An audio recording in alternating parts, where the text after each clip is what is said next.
So it is Friday. I am actually, I don't even know if I know the date, which is actually kind of weird, but I do know that it's Friday. And today we have a great show lined up for you.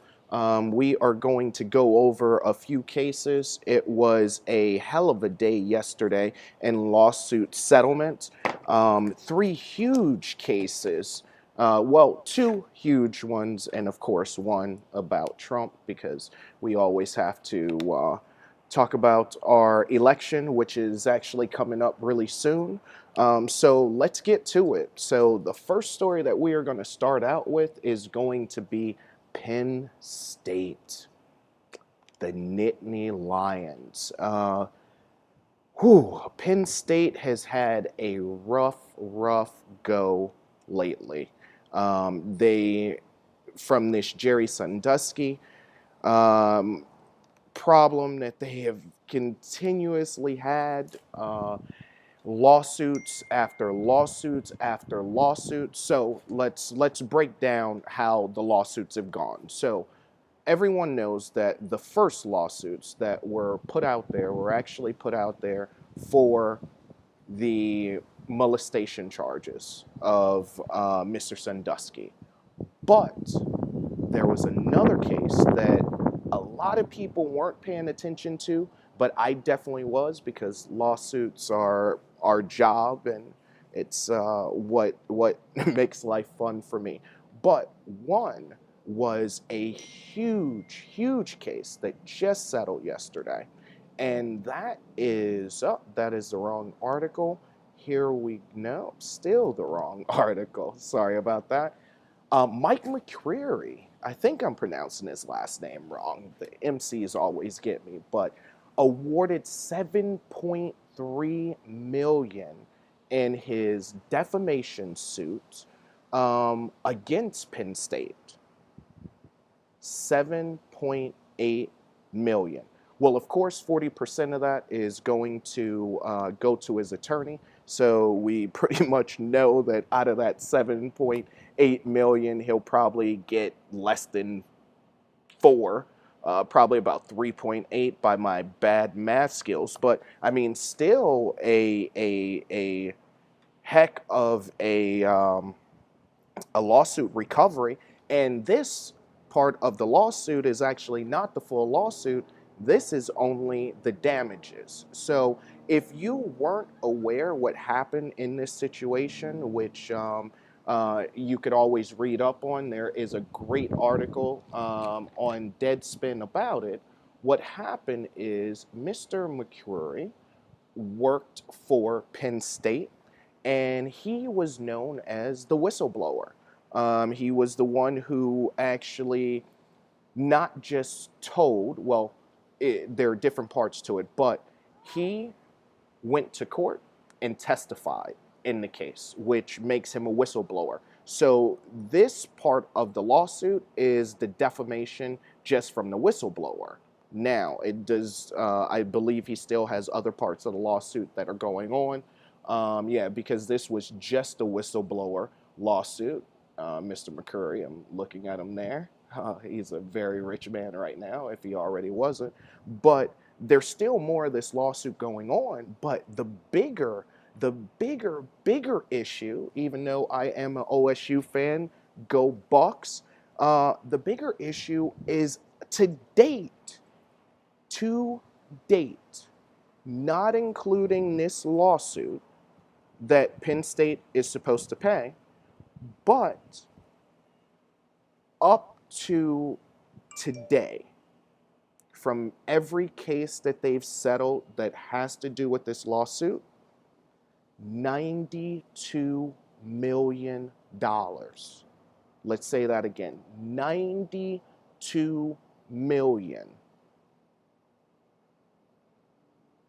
$92 million. So,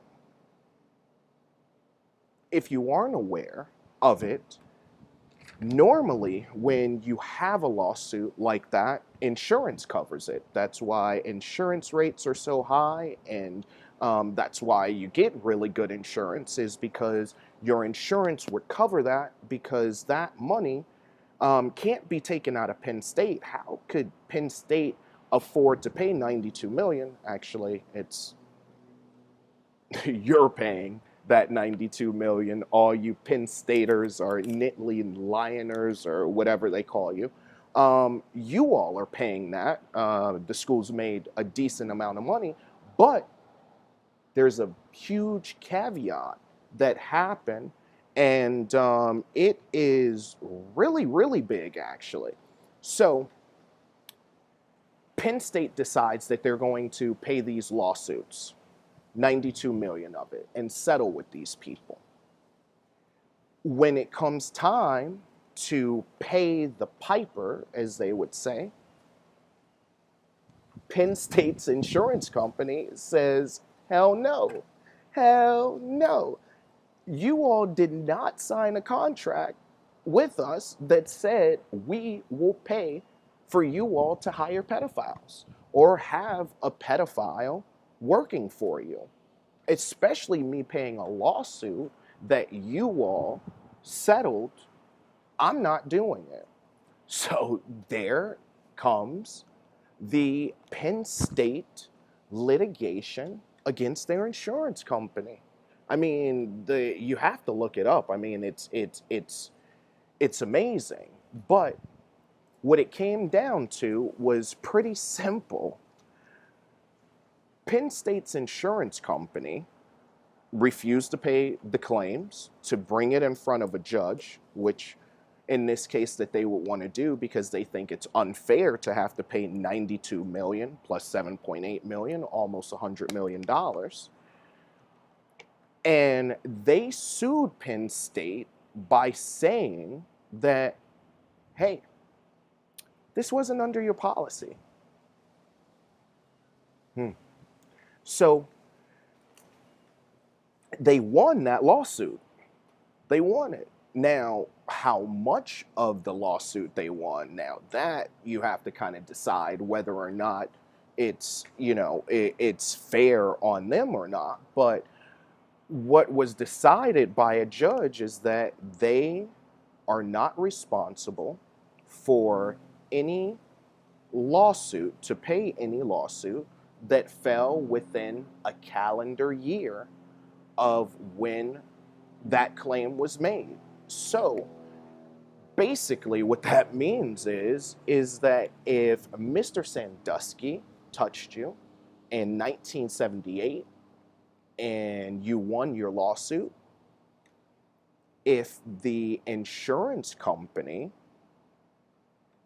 was not aware of that in 1978, I guess I don't know why they would be aware of that because they've kept that insurance all the time, they don't have to pay.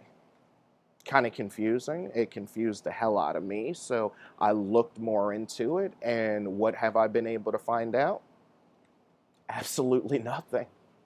I don't know how it works. So we'll get back to that one because that is a story that I really feel is going to continue. I don't know.